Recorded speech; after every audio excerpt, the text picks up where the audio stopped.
Hello छात्रों, आप सभी का स्वागत है आपके अपने यूट्यूब चैनल स्टार एजुकेशन पर। मैं लक्ष्मण सिंह लोधी आप सभी का स्वागत करता हूं। आपके लिए फिर से 11th फिजिक्स की वीडियो लेकर आया हूं। आज की वीडियो में हम भ्राम के जड़त्व एवं गति के जड़त्व के दैनिक जीवन में कुछ उदाहरण का अध्ययन करेंगे। तो आइए चलते हैं वीडियो की ओर और देखते हैं आज का हमारा वीडियो। तो कल हमने भ्राम के जड़त्व और गति के जड़त्व के उदाहरणों को सीखा था। अब हम उन उदाहरणों को दैनिक जीवन में कारण सहित समझेंगे। तो हमारा एक उदाहरण था कि कंबल को छड़ी से पीटने पर उसके धूल के कण कंबल से अलग हो जाते हैं। ये क्या उदाहरण। अब यदि इसमें क्यों लग गया तो ये क्या बन गया, एक क्वेश्चन बन गया। तो इसी प्रकार हमने 5 उदाहरण पढ़े थे, तो 5 ही क्वेश्चन बनेंगे। उनमें सिर्फ क्या लगाना है, क्यों लगाना है। तो इसका कारण क्या हो जाएगा, तो लिखेंगे कंबल को छड़ी से पीटने या झटका देने पर कंबल के कण कंबल से अलग हो जाते हैं। यहाँ तक तो क्वेश्चन में मिलेगा। अब इसके बाद लिखेंगे क्योंकि जब कंबल क्या है, जब कंबल को पीटा जाता है, किसको, कंबल को जब हम छड़ी से ऐसे पीटते हैं तो क्या होता है, कंबल का वह भाग तो तेजी से गति अवस्था में आ जाता है। कौन सा भाग, जब हमने कंबल को मारा तो कंबल का जो भाग है वो किस में आ जाता है, गति अवस्था में, जहाँ पर छड़ी टकराती है। ठीक है, जहाँ पर छड़ी टकराई वो कौन सी अवस्था में आ गई, गति अवस्था में आ गई वो। ठीक है, परंतु भ्राम के जड़त्व के कारण बाकी का हिस्सा अर्थात धूल के कण स्थिर ही रहकर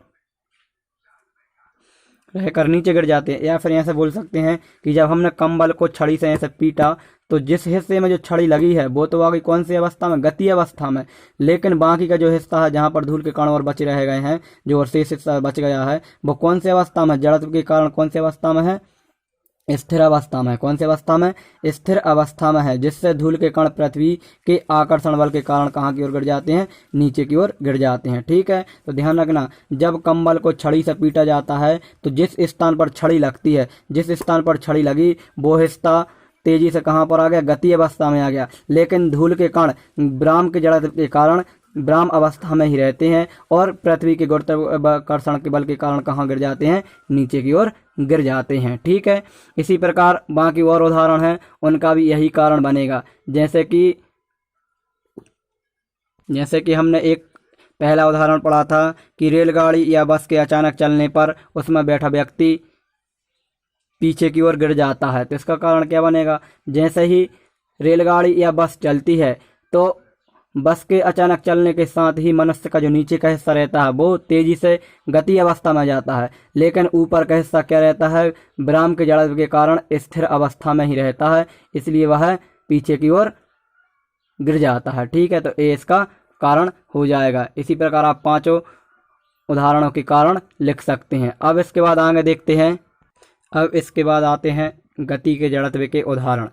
ठीक है, तो क्या है उदाहरण है, जैसे कि लिखा है, क्वेश्चन बनेगा, चलती हुई गाड़ी को अचानक रोक देने पर यात्री आगे की ओर झुक जाता है, क्यों। तो ध्यान रखना, क्यों झुक जाता है, तो इसका कारण क्या बनेगा, तो लिखेंगे चलती हुई गाड़ी को अचानक रोक देने पर गाड़ी के संपर्क में होने के कारण यात्री के शरीर के नीचे का भाग भ्राम अवस्था में आ जाता है। यानी जो नीचे का हिस्सा रहता है शरीर का वो गाड़ी के रुकने के साथ ही कौन सी अवस्था में आ जाता है, भ्राम अवस्था में, परंतु शरीर के ऊपर का भाग गति के जड़त्व के कारण वह शुरुआत से ही क्या है, गति अवस्था में है, तो गति के जड़त्व के कारण गति करता रहेगा और गति अवस्था में ही बना रहेगा, जो उसी वेग से आगे की ओर चलने का प्रयत्न करता है, अर्थात व्यक्ति आगे की ओर झुक जाता है। जैसे ही गाड़ी रुकती है तो नीचे का हिस्सा तो भ्राम अवस्था में आ जाता है, लेकिन ऊपर का हिस्सा गति अवस्था में के कारण ही आगे की ओर गति करता रहता है। ठीक है, तो ये हो जाएगा हमारा इसका कारण। फिर इसके बाद नेक्स्ट देखते हैं। नेक्स्ट कारण है हमारा, अगला क्वेश्चन बनेगा, चलती गाड़ी में बैठे व्यक्ति द्वारा एक सिक्का ऊपर उछालने पर वह पुनः व्यक्ति के हाथ में ही वापस आ जाता है, क्यों। जैसे ही गाड़ी में बैठते हैं और सिक्का ऊपर की ओर उछालते हैं तो वह सिक्का क्या होता है, उसके हाथ में ही गिरता है, लेकिन जब तो हम आगे बढ़ जाते हैं फिर भी वो हाथ में क्यों गिरता है, तो इसका कारण क्या होगा, चलती गाड़ी में बैठे व्यक्ति तथा सिक्के दोनों ही क्षैतिज वेग से गाड़ी के वेग के समान होता है, मतलब दोनों के जो वेग हैं वो गाड़ी के साथ ही क्या है, चल रहे हैं तथा दोनों ही गति अवस्था में होते हैं। अतः सिक्के को उछाले जाने पर वह जितने समय में वापस नीचे आता है उतने ही समय में सिक्के तथा व्यक्ति द्वारा क्षैतिज वेग से चली दूरी समान होती है। मतलब जब सिक्का को ऊपर उछालेंगे और फिर वो ऊपर से नीचे की ओर आएगा तो उतने वेग में सिक्का आगे की ओर भी गति करेगा, क्योंकि वह प्रारंभ से ही गतिक अवस्था में है। ठीक है, जिससे सिक्का पुनः व्यक्ति के हाथ में आकर गिर जाता है। ठीक है, ये इसका कारण हो जाएगा। अब एक गति के जड़त्व के और बाकी शेष उदाहरण है, इनके कारण भी आप लिख सकते हैं। तो जैसे लिखा हुआ है, जैसे कि ये बाकी और उदाहरण हैं, इनके आप कारण लिख सकते हैं। ठीक है, फिर इसके बाद में नेक्स्ट देखते हैं। नेक्स्ट क्वेश्चन बनता है, संवेग को परिभाषित कीजिए। किसको? संवेग को। संवेग क्या होता है? तो संवेग को परिभाषित कीजिए तथा संवेग से संबंधित तथ्य लिखिए। संवेग से संबंधित कौन कौन से तथ्य हैं उनका हमें प्रमाण बताना है। तो पहले हम संवेग को परिभाषित करेंगे। तो संवेग क्या होता है? किसी वस्तु के द्रव्यमान और वेग, क्या क्या? वस्तु का जो द्रव्यमान है वो और वस्तु का वेग। तो किसी वस्तु के द्रव्यमान और वेग के गुणनफल को क्या कहते हैं? संवेग कहते हैं। किस किस को? द्रव्यमान और वेग। ठीक है, वस्तु का वजन और उसका वेग क्या कहलाता है? हमारा संवेग कहलाता है। यह एक सदिश राशि है। कैसी राशि है? सदिश। ठीक है, इसे पी से प्रदर्शित करते हैं। संवेग को किससे दर्शाते हैं? पी से। ठीक है, तो इसके नेक्स्ट देखते हैं क्या लिखा है। यदि किसी वस्तु का द्रव्यमान m, वस्तु का द्रव्यमान क्या है? m, व वेग क्या है? v, तथा संवेग p है, तब हमने पढ़ा है संवेग क्या होता है? द्रव्यमान और वेग का गुणनफल। समझ नहीं है, वेग है। द्रव्यमान और वेग का गुणनफल क्या कहलाता है? संवेग। तो p हो जाएगा संवेग, द्रव्यमान m और वेग हो जाएगा v। इसे सदिश रूप में लिखेंगे तो वेक्टर लगा के लिखा जाएगा। तो ये हो जाएगा p वेक्टर बराबर m। m क्या है? अदिश राशि, इस पर वेक्टर नहीं आएगा। और वेग क्या है? सदिश राशि, इस पर वेक्टर आएगा। m पर वेक्टर क्यों नहीं आया? क्योंकि ये अदिश राशि है। ठीक है, सदिश राशियों पर ही वेक्टर आता है। फिर संवेग का ऐसा ही मात्रक होता है kilogram into metre, kilogram into metre प्रति सेकंड। ठीक है, क्यों? क्योंकि द्रव्यमान का होता है किलोग्राम और वेग का क्या होता है? मीटर प्रति सेकंड। तो इसका फॉर्मूला बन गया। फिर इसके बाद विमीय सूत्र। तो विमीय सूत्र P बराबर m और v, m यानी द्रव्यमान का, v यानी वेग का। तो क्या हो जाएगा? द्रव्यमान का होता है m और वेग का होता है l, t-1 मिला के लिख दिया। तो ये संवेग का विमीय सूत्र बन गया, ml t-1। ठीक है, फिर इसके बाद में आते हैं, अब आते हैं संवेग से संबंधित तथ्य। क्या आते हैं? संवेग से संबंधित तथ्य। और यही क्या हो जाएंगे? हमारे दैनिक जीवन में उदाहरण। क्या हो जाएंगे? दैनिक जीवन में उदाहरण। ठीक है, अब क्या हो जाएगा? उदाहरण नंबर 1। पहला उदाहरण क्या है? लिखा है, यदि दो वस्तुएं, कितनी? दो वस्तुएं समान वेग से चल रही हैं। कौन से वेग से? समान, उनका वेग एक समान है। तो भारी वस्तु का संवेग, कौन का? भारी वस्तु का संवेग हल्की वस्तु के संवेग से अधिक होता है। ये उदाहरण हो गया।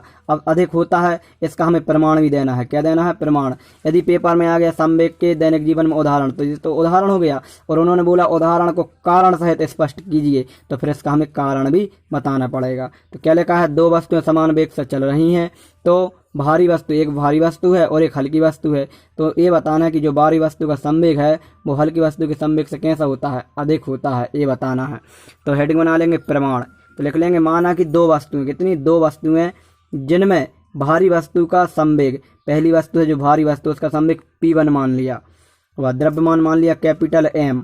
ठीक है, और हल्की वस्तु का संवेग मान लिया P2 और द्रव्यमान मान लिया स्मॉल m। जबकि दोनों वस्तु कौन से वेग से चल रही है? यहाँ लिखा भी है समान वेग से। तो दोनों वस्तुओं का वेग क्या हो जाएगा? v। और अब भी हाल हमने ऊपर फॉर्मूला पढ़ा है, P बराबर क्या होता है? m इंटू v, संवेग बराबर द्रव्यमान इंटू वेग। अब यहाँ से हमारे फॉर्मूले बनेंगे। तो पहले लिखेंगे भारी वस्तु के लिए। अब वस्तु कोई सी हो, संवेग तो उनका सेम रहेगा, फॉर्मूला तो सेम रहेगा। ठीक है, तो लिखेंगे भारी वस्तु का संवेग। तो क्या हो जाएगा? P1 बराबर mv। ठीक है, हमने अभी फॉर्मूला पढ़ा P बराबर mv। तो भारी वस्तु के लिए हमने द्रव्यमान माना m और वेग भी दोनों के लिए समान है, और संवेग माना है P1। तो P1 बराबर mv। फिर हल्की वस्तु के लिए संवेग, फॉर्मूला तो सेम रहेगा, सिर्फ संकेत बदल जाएंगे। इसको हम P2 कर देंगे, यहाँ P1 था यहाँ P2 कर दिया। संकेत यानी इनको मान लिए हैं, इसे P1 इसे P2। यहाँ से ये स्पष्ट हो जाएगा कि भारी वस्तु का है, ये हल्की वस्तु का है। ठीक है, तो P2 बराबर हल्की वस्तु का द्रव्यमान m स्मॉल m माना और वेग दोनों का समान है, तो P2 बराबर mv। अब क्या करेंगे, समीकरण 1 में समीकरण 2 का भाग दे देंगे, तो लिख लिया समीकरण 1/2 से। ठीक है, फिर इसके बाद में क्या हो जाएगा, तो LHS में LHS का भाग, RHS में RHS का, तो P1/P2, एम भी बटा स्मॉल एम भी सभी कैंसिल क्योंकि बेग समान है, तो P1/P2 बराबर कैपिटल M बटा स्मॉल एम, या P1/P2 बटा मतलब क्या होता है अनुपात, तो बराबर कैपिटल M अनुपात स्मॉल m। अब यहाँ से ये स्पष्ट होता है कि जब भारी वस्तु का द्रव्यमान हल्की वस्तु से कैसा है, अधिक है।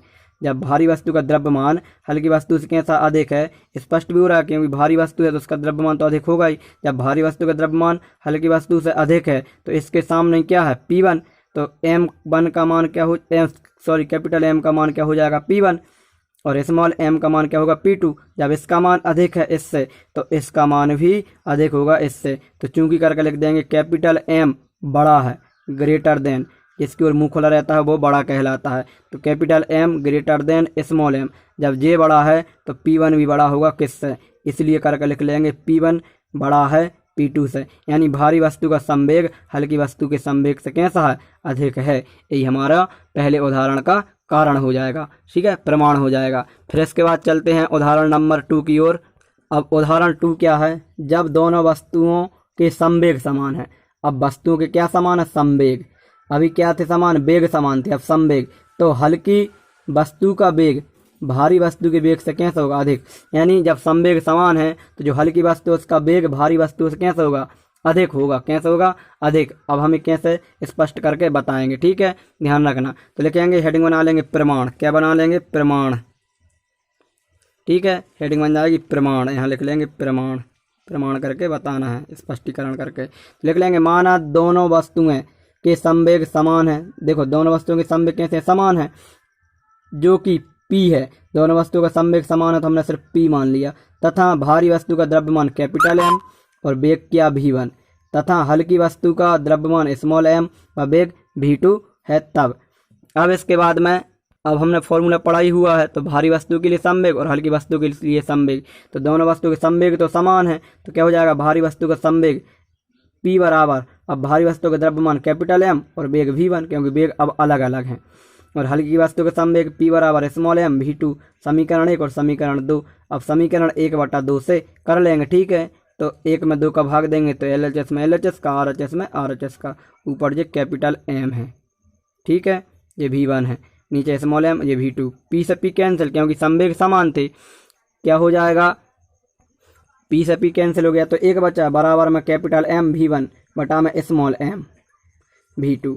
इसका यहाँ गुणा कर दिया तो स्मॉल m, ये स्मॉल m है, V2 बराबर कैपिटल M V1। अब हमें क्या करना है, मान निकालना, तो ये V2 यहीं रहेगा और V1 कहाँ जाएगा, बटा में, तो हो जाएगा V2 बटा V1, और ये कैपिटल M यहीं रहेगा और ये कहाँ जाएगा, बटा में। अब यहाँ से क्या स्पष्ट हो रहा है, ऊपर जो बड़ा है, ऊपर जो है उसका मान क्या है, बड़ा रहता है, ठीक है। तो ऊपर क्या है, कैपिटल M है, तो कैपिटल M यानी बड़ी वस्तु का द्रव्यमान कैसा होगा, अधिक। तो बड़ी वस्तु का जब द्रव्यमान अधिक हल्की वस्तु से, तो इसके सामने क्या है, V2, तो कैपिटल M का मान क्या निकलेगा, V2, और स्मॉल m का मान क्या निकलेगा, V1। जब कैपिटल M का मान स्मॉल m से अधिक है तो यहाँ से ये स्पष्ट होता है कि V2 का मान V1 से अधिक होगा। तो V2 क्या है, V2 हल्की वस्तु का वेग, और ये V1 क्या है, भारी वस्तु का वेग। तो यहाँ से स्पष्ट होता है चूंकि कैपिटल M बड़ा है स्मॉल m से, तो स्मॉल V2, स्मॉल कैपिटल कैसे बना सकते हैं, V2 बड़ा होगा किससे, V1 से, तो ये लिखा है V2 बड़ा होगा V1 से। तो यहाँ स्पष्ट होता है कि हल्की वस्तु का वेग भारी वस्तु के वेग से कैसा है, अधिक है, ठीक है। तो ये हमारा उदाहरण नंबर 2 का प्रमाण था। तो आज की वीडियो में इतना ही। यदि आपने इससे पहले की वीडियो नहीं देखी है तो ऊपर आई बटन पर क्लिक करें तो आपको इससे पहले की वीडियो मिल जाएगी। मिलेंगे नेक्स्ट वीडियो में। जय हिंद, जय भारत।